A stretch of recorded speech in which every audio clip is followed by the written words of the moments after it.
Good evening, ladies and gentlemen, and welcome to Shenanigans Comedy Theater presents Clash of the Comics. This is our live online comedy competition, and you are here on the right night to really flex your judgmental selves, because we're giving somebody $100 tonight, and is 100% based on your vote. So make sure you are ready to pay attention. Before we get started, however, I do have to tell you that this is a rated R show. That means that content will include crude languages, maybe. They might be multilingual.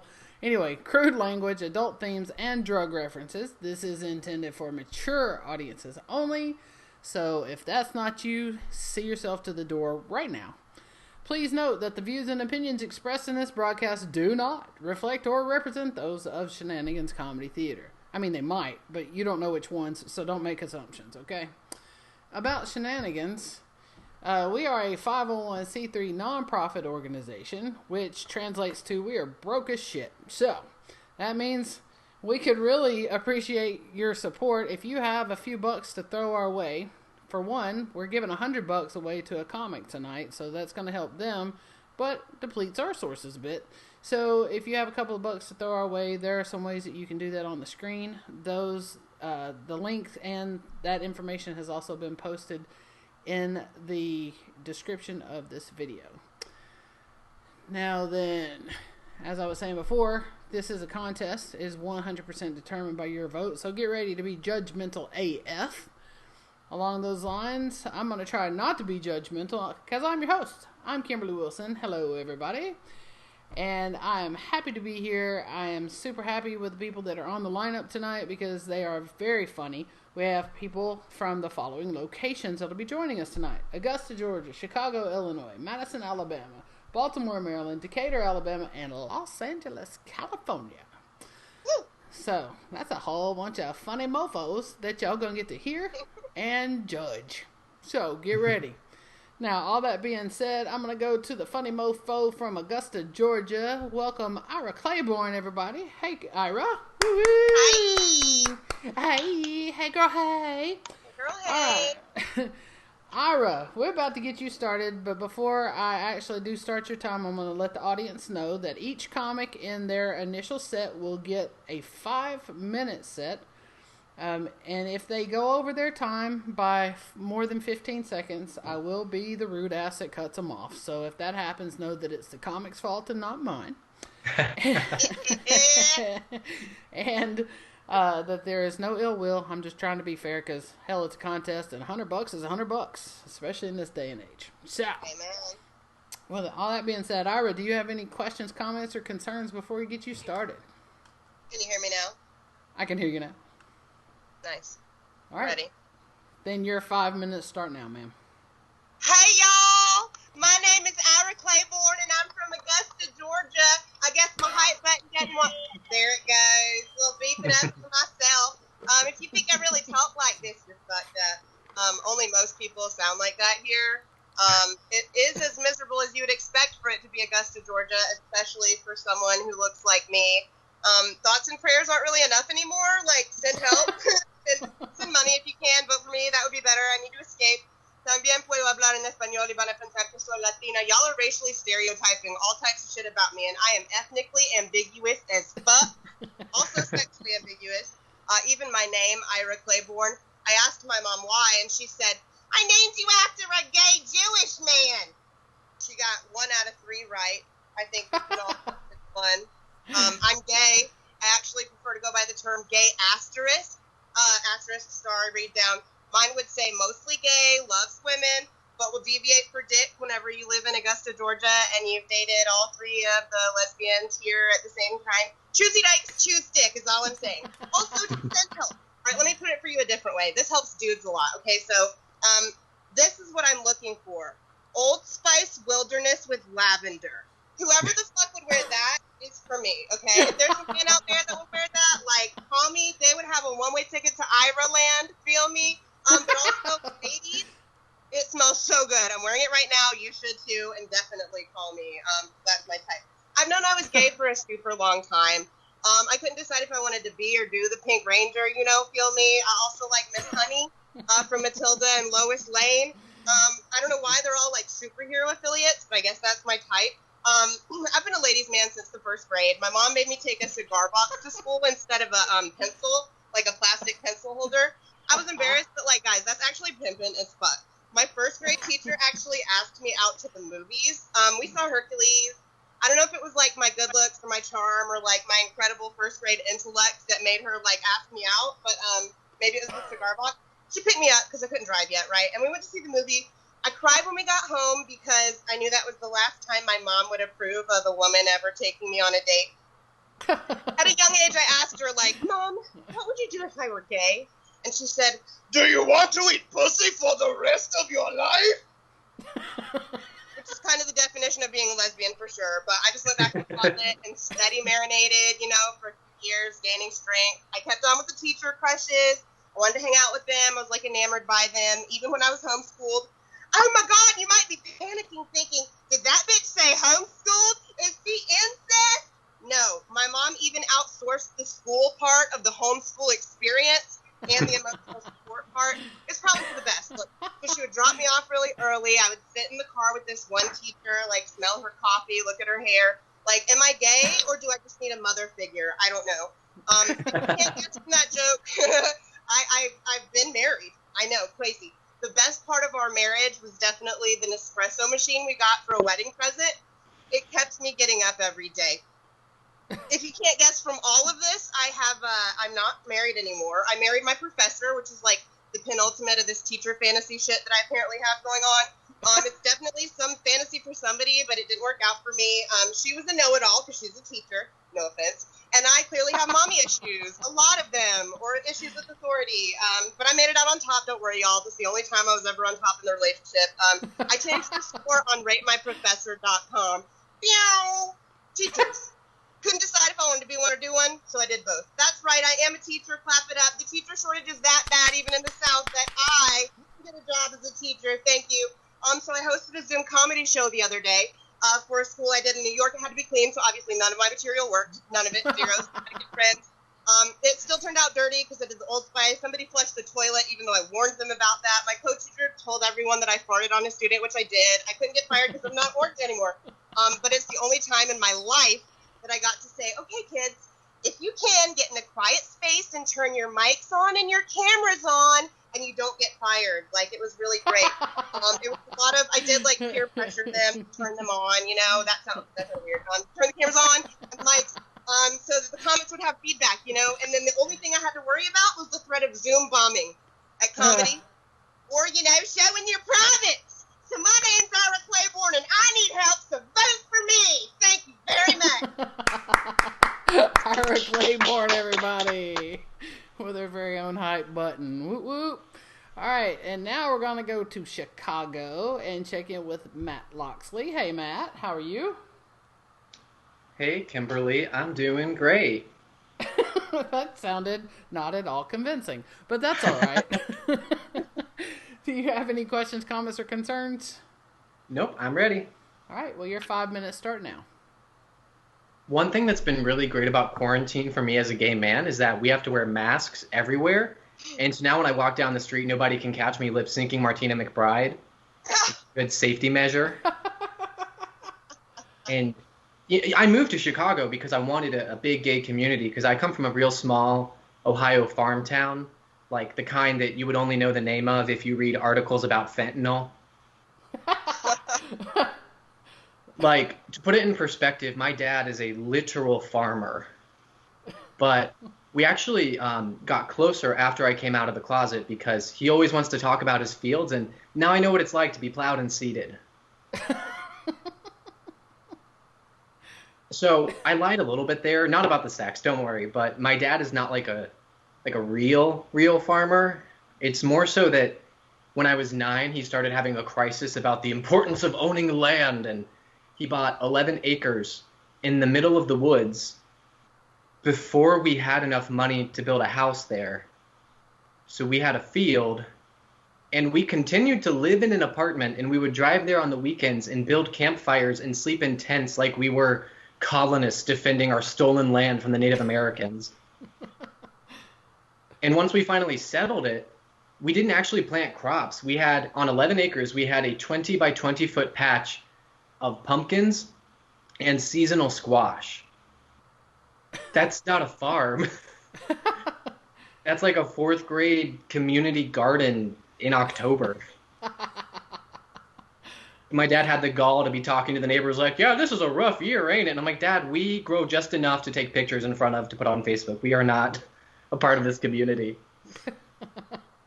I think my dad tried his best. I think the hardest thing that we ever went through, something really formative for us, is that when I was 14 years old, one Sunday morning, I woke up and he was sitting on the edge of my bed looking at me and crying, which is super strange because that's like a Tuesday thing for him.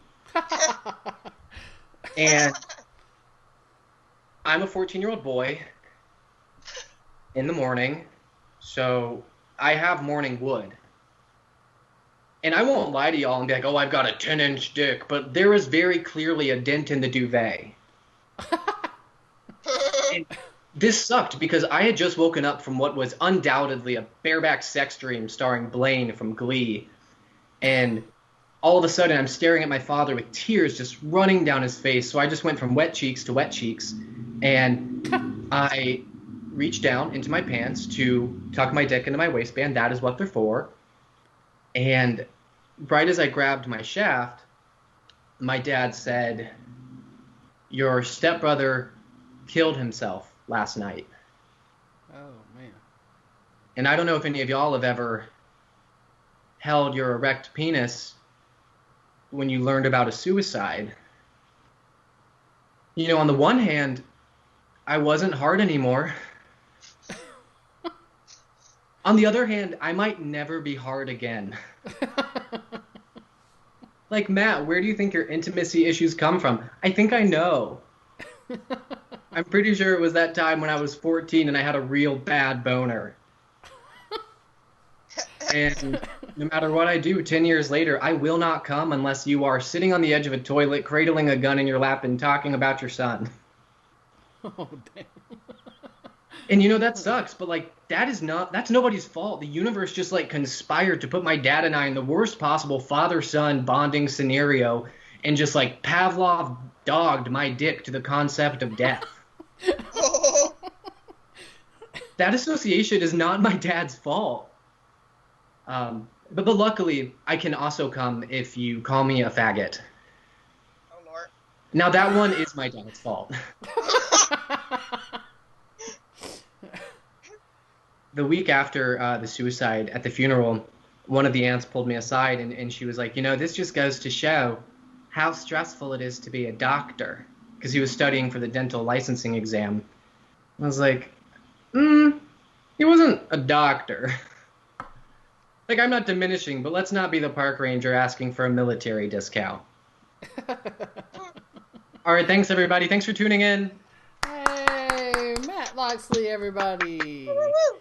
And now we're going to go to Madison, Alabama for the final contestant of round 1. Ladies and gentlemen, Kareem Al-Dream. That's not him, that's Ira. One moment, please. There he is. Hi, Kareem. How are you? I'm good. How you doing? Doing good. You have any questions or anything? How you doing? You doing okay? Doing good. You ready to Let's go? start. I'm ready. All right. I'm ready. I'm ready. All right, your 5 minutes start now.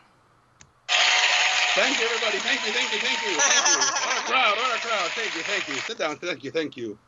Well, as you know, my name is Kareem Al-Dream, and I traveled to many countries around the world, and I've been exposed to many culture shocks. And I've learned a lot of things. Living in the United States, relationship here is different where I come from. Say, here in the United States, boy meets girl, girl meets boy, boy meets boy, girl gets girl. I don't know. It's 2020 now. People meet whoever they want, and they fall in love. And they move in together, and they might have kids together, and the family be the last people to find out what's going on. Where I come from, it's totally different. See, if you fall in love with someone, you have to go to her parents' house, knock on her door, ask her parents' hands for a blessing and her hands for marriage. And if they will tell you one thing, listen, come back after 2 weeks. In these 2 weeks, they'll ask people about you, who you are, where you're from, what they know about you. And after 2 weeks, you need to come back. If they say something like, you know what, we asked around about you, and we found out you're a nice guy. and people like you. It's an honor for you to be our son-in-law. That means they ask around about you, and you're a good guy. But if the father says something like, she's too young, she want to finish her education, that means they ask around about you, and they find out you're a piece of shit. And I used to be a teacher, and when I was a teacher, I had a high school student of mine, and in the 12th grade, who wanted to sell his Mustang so he can marry his girlfriend. And I told him, don't do that. I said, I love her. I want to marry her. I want to show her parents that I have a house. I have everything ready for her. I said, listen, go to her parents' house, ask her hand for marriage. If they say yes, I, Mr. Kareem, your teacher, will personally buy your furniture for your house. He was so happy. After 1 week, I saw him. It's like, how did it go? So her father yelled at me and kicked me out of the house. And it's not easy at all finding your soulmate. Some people, when they want to be in a relationship or get married, they want somebody who will not cheat on them. Somebody who will just love them for who they are and know them only for them. And that is 100% true. A friend of mine wanted to get married to somebody who knows nothing about the human body, only him. No man other than him. So he met this girl who came from a closed-minded family. He proposed to her. They got married. On their wedding night, he pulled out his dick. He told her, what is this? She's like, I don't know. So, that's a dick. She's like, no, that's not a dick. A dick is this big and it's black. But that's how it is.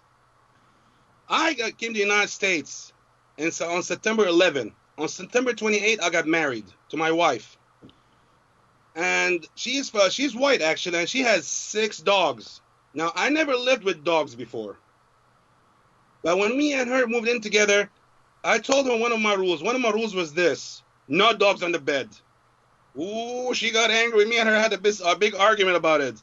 But me telling her, no dogs on the bed. That night, I slept on the couch.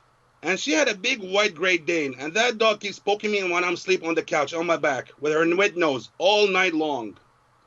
The next day I woke up, I will talk to my wife, we apologize to each other and so on. I told her, why your dog keeps poking me in the back when I'm asleep? So, oh yeah, that's her bed. But that's how it is. But when you live with somebody who has too many dogs, you have to get used to some things. Like, for example, she used to kiss the dog on the lips, but she will never share a cup of water with me. But it was fun, actually. And me and my wife, I used to play jokes with her and pranks with her all the time. On Valentine's Day, I told her I'm going to take her to one of those nice restaurants where they make the food in front of you. So I took her to Subway. And then I told her, I got you something with diamonds on it. So I gave her a deck of cards. Ooh, she was angry and pissed. And then she started yelling at me like crazy. Then I made her go down on her hands and knees. I was hiding under the bed. Then she kicked me out of the house, saying I have to go to my younger brother's house because he's married and he knows how to treat his wife. So I went there, I told him my problem and so on to my brother and so on. And he told me, listen, let me show you how to treat women. He's like, Samantha! My sister-in-law came. And he was like, do you see the moon and the stars? She's like, yeah, you're prettier than the moon and the stars. Oh, she was so happy. Said, that's how you treat women. The next day I went to my wife. I apologized to her. She said, tell me something romantic. I said, do you see the moon and the stars? She's like, yeah. My sister-in-law Samantha is prettier than the moon and the stars. My name is Kareem Al-Dream. Thank you very much. Kareem Al-Dream, everybody. Okay, that's the end of round 1.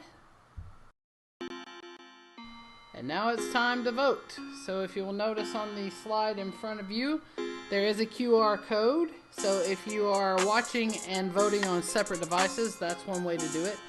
There is also a URL underneath that QR code that you can type into any web browser. But we have also placed live links in the comments of the video as well as the description of the video. So you will have 5 minutes to cast your vote to determine the winner of round 1, and that 5 minutes starts now.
thank you to those that have donated so far. We'd appreciate your help if you can.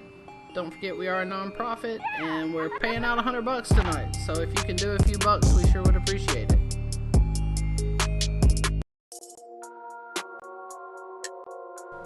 Shenanigans is open at a 50% capacity, and we're having our first R-rated improv show this Friday night. Doors at 9, show at 9:30 for only $5. Go to shenanigans.yapsy.com for tickets. And we're having this amazing showcase on Saturday. We're calling it Seriously Funny. It's a stand-up showcase with comics from all over the region. We hope you can make it out to that. Tickets for that are $10. And again, seating is limited, so please get your tickets early. And now, I'm going to check this just to make sure my eyes aren't deceiving me, because it was a close race, but we do have a winner for round 1. And the winner by only 3 votes, because it was that close, is, drum roll, give me drum rolls, people that are on Skype right now. The winner for round 1, I'm double checking myself, is Ira Clayborne, everybody! So we will see Ira at the end of round 2 to go head-to-head with the winner of this round. But speaking of round 2, that's what we're about to be all up in. So we're going to start out going to Baltimore, Maryland, and checking in with Erin. That is not Erin. One moment, please. There he is. Erin Patrick, hello, everybody. How's it going, Erin? Hey. Going good. Fantastic. All right, Erin, your 5 minutes start now. All right. Well, I don't know about you, but I hope this set is like a dropped egg. Oh, that really, and has you all cracking up like that actually did. My wife's not going to be happy about that. But anyway, so this whole, well, actually, I forgot. Yeah, I'm from Maryland, and I know not a lot of people know a lot about Maryland, but I just want to let you know that in Maryland, getting crabs is not only a good thing, but if you don't get crabs and then give them to your mother on Mother's Day, I don't know, you're a bad kid. But this whole quarantine thing, I'm happy that things are starting to open up because I'm starting to get to go outside a little more now. And like today, I was power washing my fence, and my neighbor came over and said, "Hey man, are you cleaning off your fence?" And I just looked at him and I said, "No, actually, I thought the more that I water it, the higher it'll grow, and then I'll never have to speak to you again." So, but yeah. So, do you know what a cop's favorite article of clothing is? No. It's a pullover. Yeah. Or do you know what a thief likes to order at brunch? Poached eggs. Yeah. Or did you hear about the crook that got into the music business? He broke into song. Huh. Oh man, if you can't tell by this shirt and those jokes, I am a dad. And so I love the dad jokes, but my son is my greatest inspiration because the other night we're eating dinner and he has all this food in his mouth because he's 3, and I just go, "Bud, you need to chew, chew, chew." Without skipping a beat, he hops out of his chair, starts running around the table going, "Chugga, chugga, chugga, chugga, chugga, chugga, chugga, chugga, chew, chew, chew." It's the cutest thing. It was the cutest thing. But, you know, my son, he is a little crazy at times, and he's a redhead, which is crazy. Redhead. Does that make him a ginger snap? I don't know. That's what my wife calls him. But I am starting to get this whole dad thing down. I really think I am. But then my son brings me back to reality. Like today, we're outside on the playground, and I had to say the following phrase: "If you lick the playground one more time, we're going back inside." That was the 3rd day in a row. So it's tough. But I will say at this point in my set, I want to change gears a little bit. And I don't do a lot of political material, but I have one joke. And it has to do with the spider lobbyists. I don't know if you know these guys, but they're pretty much crooks. Because I don't care how much money the spider lobbyists paid to get the internet called the World Wide Web, it's not going to change how I see spiders, right? Every single time I see one of these things, I'm going to ball up my fist. I'm going to get real quiet. I'm going to take a deep breath. And then I'm going to call for my wife to squish those things because spiders are gross. They are gross. Oh my goodness. But speaking of my wife, the other day, she bought this motivational sign to hang up in her kitchen, and it reads, "We were born to be real, not to be perfect," which is pretty motivational. except when she quotes it after I ask, do I need to lose any weight? But I don't know. It's tough. But speaking of that, it's tough, the back and forth between a husband and wife. Like when my wife says, do I look good in this outfit? I always feel like it's a pop quiz in high school that I wasn't prepared for.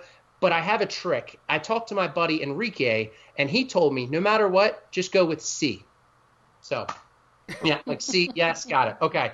But my wife, though, she does crack me up because the other day she said, we've been eating so many Doritos during this quarantine. We have to be the sole reason that Doritos stock is going through the roof. And I said, babe, in this economy, everybody's got to chip in. Right. So, but speaking of food, I do wonder, do you know what happens when an egghead cracks up? I don't know. I'm going to let y'all figure that out. So, yeah. Oh man, I'm sorry. I'm getting tired here at the end of my set. Oh my goodness. You know what? I'm getting tired of my daily grind, but I have to remember, sometimes it's good to add a little flavor to your life. Sorry, that's my only prop joke for this one. But before I finish, I will say my favorite meal at IHOP, which opened back up here recently for carry out and everything. My favorite meal at IHOP was the Rudy Tooty Fresh and Fruity, which ironically is what my mom called my Whitey Tighties as a kid. I don't know. So, but the last thing I'll leave you with is this one. How long do you think it took iceberg lettuce to rebound after the sinking of the Titanic? I don't know. I should just throw that joke out, but you know what? I'll never let go. I'll never let go. Mm-hmm. And that's my time. I'm Aaron Patrick. Thank you, guys. Aaron Patrick, everybody. Yep. Dad jokes. Yeah. on the nose. All right, now we're going to go to Decatur, Alabama, and check in with Daniel. Oh, crap. Hey, Daniel. Daniel's looking a little aggressive there. You good, buddy? Well, it's the apocalypse. How else are we supposed to act? All right, then. Well, your 5 minutes start now.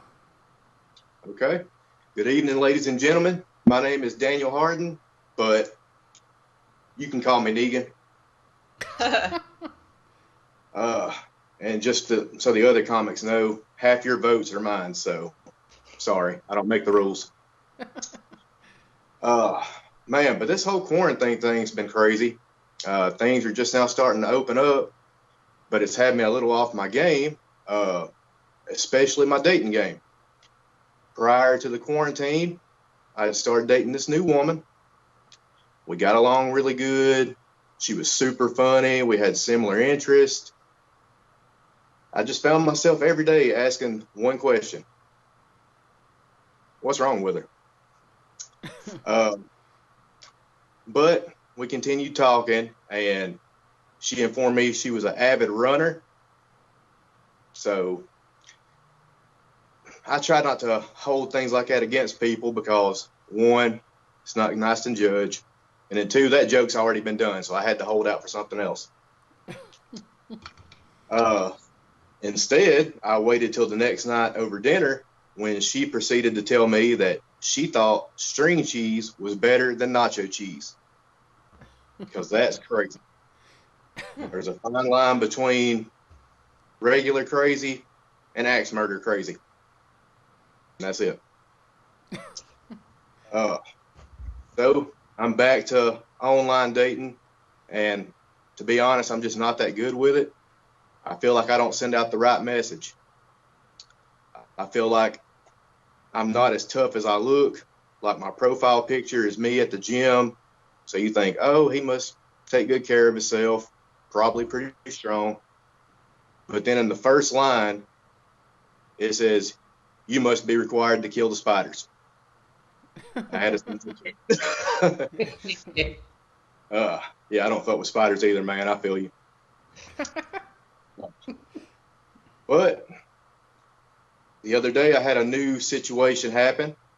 I had a woman ask me to send her a sexy pic, and I didn't know what to do. So I panicked, and I sent a picture of my credit score. And I've had a lot of success off that, so I'm thinking about making that my new profile picture. Some of you ladies, you just like to ask random questions, though. They get a little awkward sometimes. Like, I had a woman ask me, was I a gentleman? Like, would I open a car door for her? And yeah, I will. In fact, I'll do you one better. I'll follow you home. Maybe do some weird shit outside. And they say chivalry's dead. It's not. Just in the bushes. Gotta know where to look.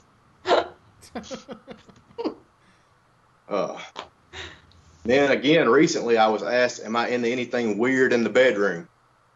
And another question caught me by surprise because I'm actually kind of a bitch. I'm only into the 3 standard positions. You know, you have missionary, girl on top, and what's the other one? Oh yeah, alone in bathroom.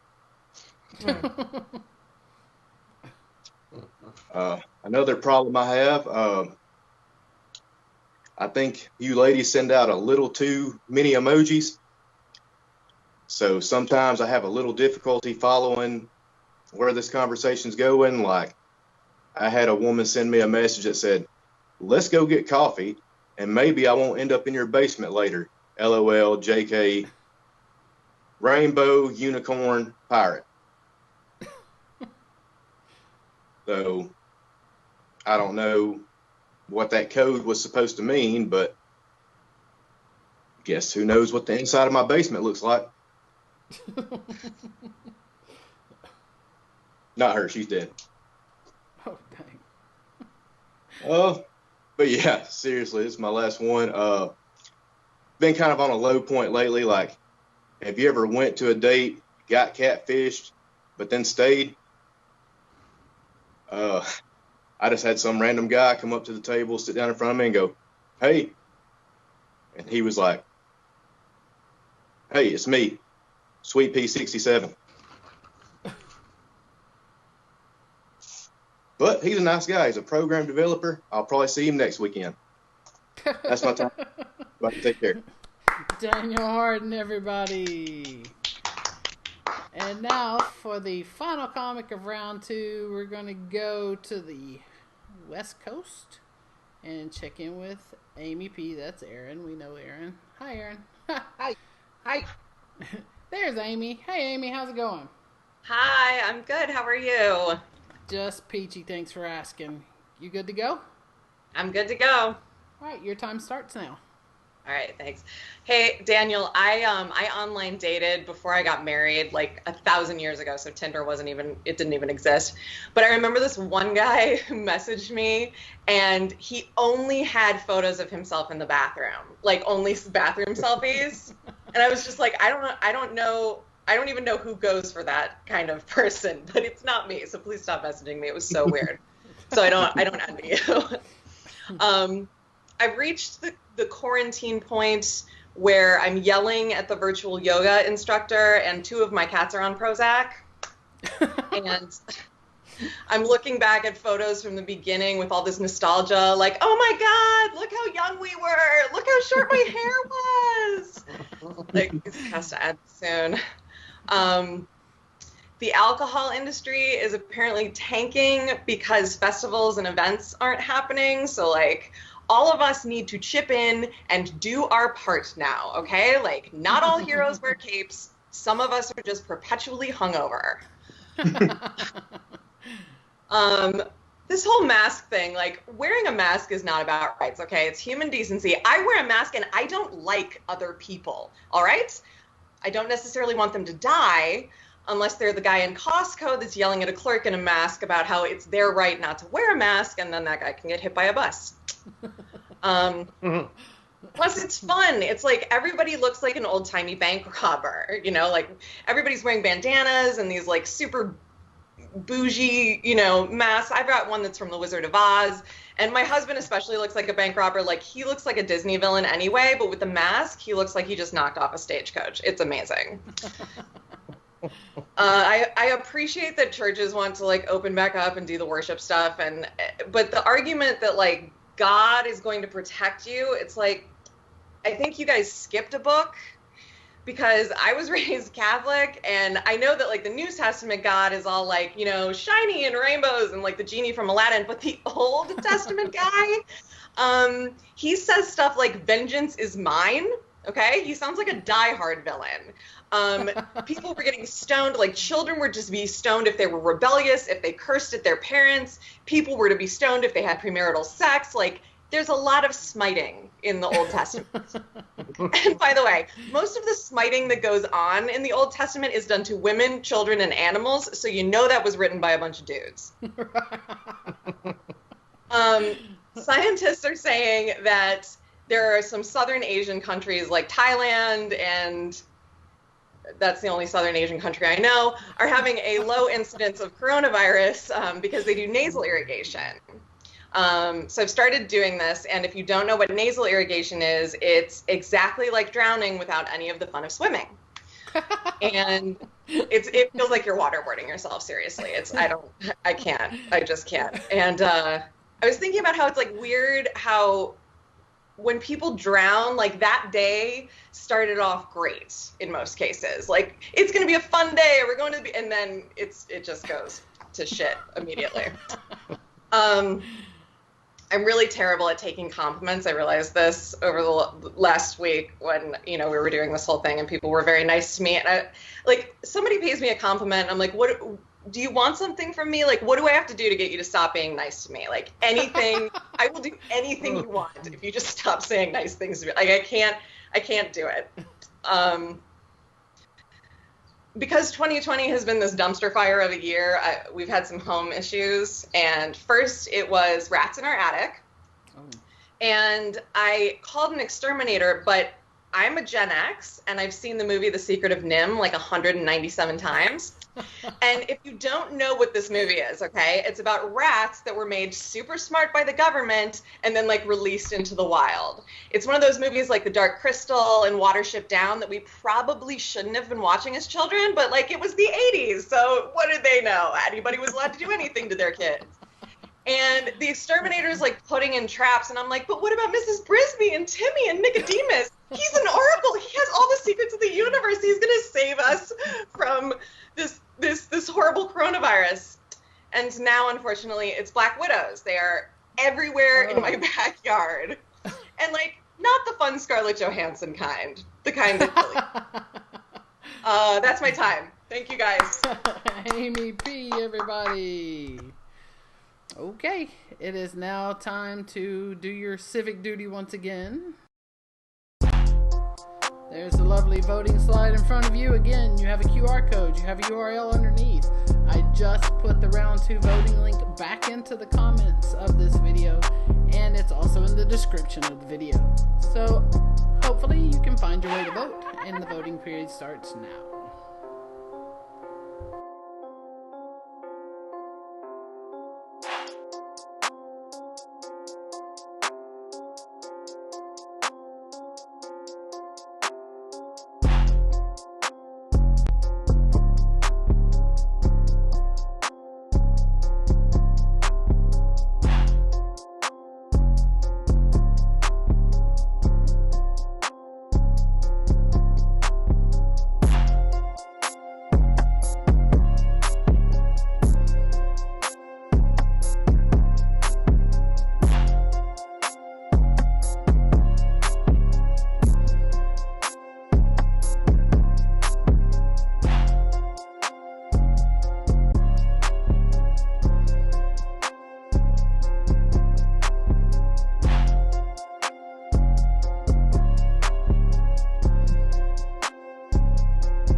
Look there, everybody. That's that fantastic show we got coming up Saturday night.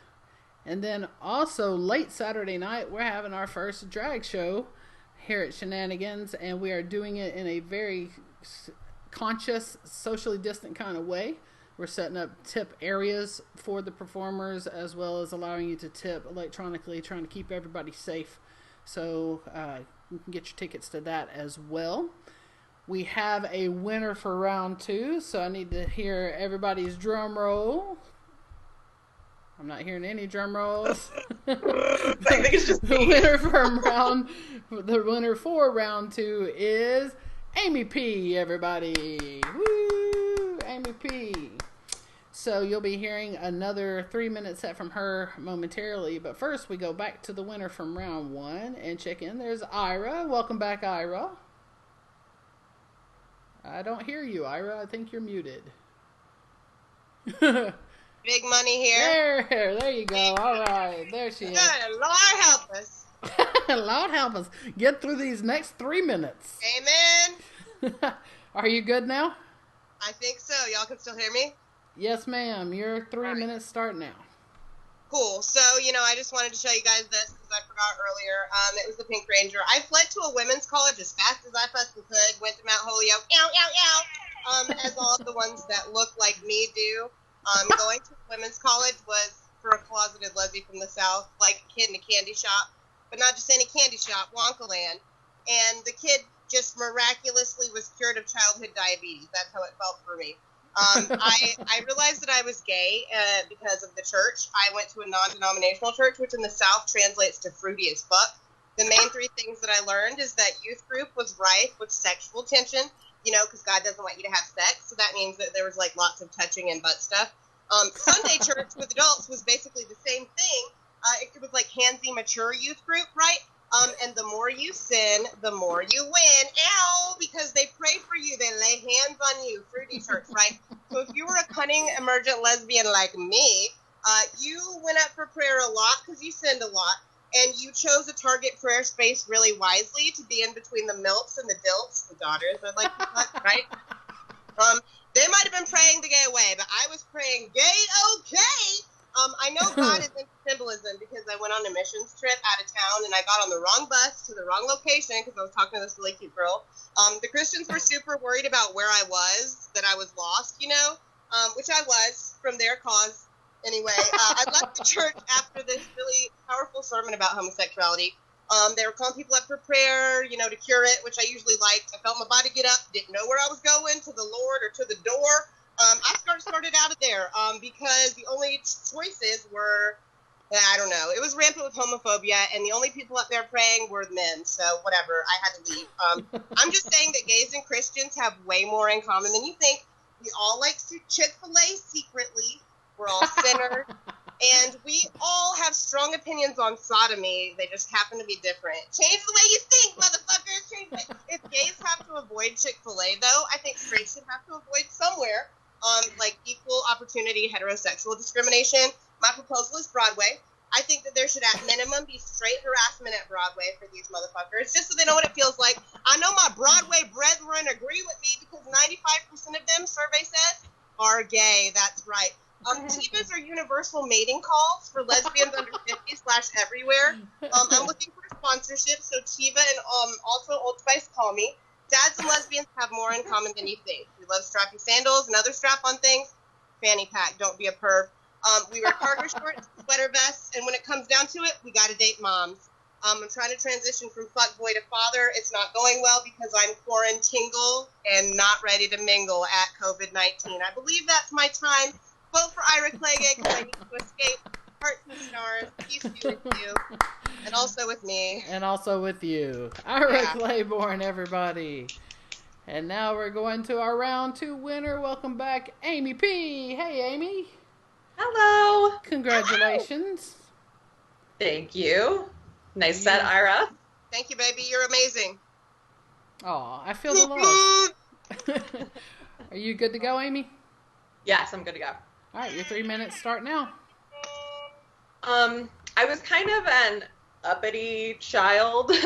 My aunt once came to visit and asked for some aspirin, and apparently at 4 years old, I turned to her and said, in this house, we use acetaminophen.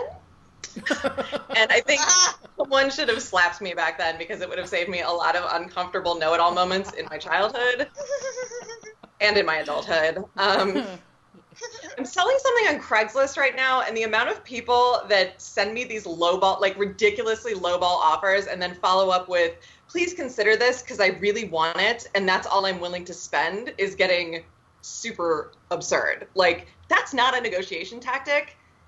Those are people who should have been slapped as children as well. I love it when people have like locked or private social media accounts. Like, it's not like I need to be friends or follow my exes, but I do need to check in every once in a while and make sure that I'm still winning the breakup. I was watching the movie Can't Buy Me Love this week, and parts of it really haven't aged that well. And in it, Patrick Dempsey's little brother, who's like 11, keeps stowing away in the back of the car on Patrick Dempsey's dates, and his parents don't even notice. It's like, oh, the 80s. Who gives a fuck about seatbelts? You want to stand in the front seat? Sure, why not? Like, now there would be an Amber Alert before that car even got out of the driveway. I'm originally from Ohio, and there are some differences between Ohio and Los Angeles. Like, in Los Angeles, people will complain about $1,200 rent, but they will pay someone to clean their studio apartment. And in Ohio, like, they will not hire someone to clean a 7-bedroom house because they don't want to seem snotty. According to the internet, Kylie Jenner, you know, of the Kardashians, is the world's youngest self-made billionaire. Okay. So I heated up Stouffer's lasagna the other day. I guess I'm a self-made chef. And I got some shelves from IKEA, so now I'm a self-made carpenter. You know, like Jesus. Remember, if your father is famous for defending O.J. Simpson and your sister was BFFs with Paris Hilton and now they sit on top of a multimedia empire, you too can be self-made. My friends are all like having babies and saying things like, I know the earth is overpopulated, but maybe our baby will be the one that saves it. I'm like, yeah, Carol, you and Jeff are giving birth to Greta Thunberg, okay? Like, but what if, all right, what if that baby is like the CEO, like Jeff Bezos, or what if he lives in your basement until he's 50 and you finally have to kick him out for smoking too much pot? Like, this is why I don't have children. That's my time. Thank you, guys. Woo! Amy P, everybody. Okay. Woo! Now it is your last obligatory, excuse me. Time to vote. Again, QR code. Again, URL. And again, a fresh, hot voting link has been popped into the comments for you to just click on and go. And that 5 minutes is on its way.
right, there's my one last shameless plug to ask for your couple $1 donation if you can spare it. She would help us out a whole lot.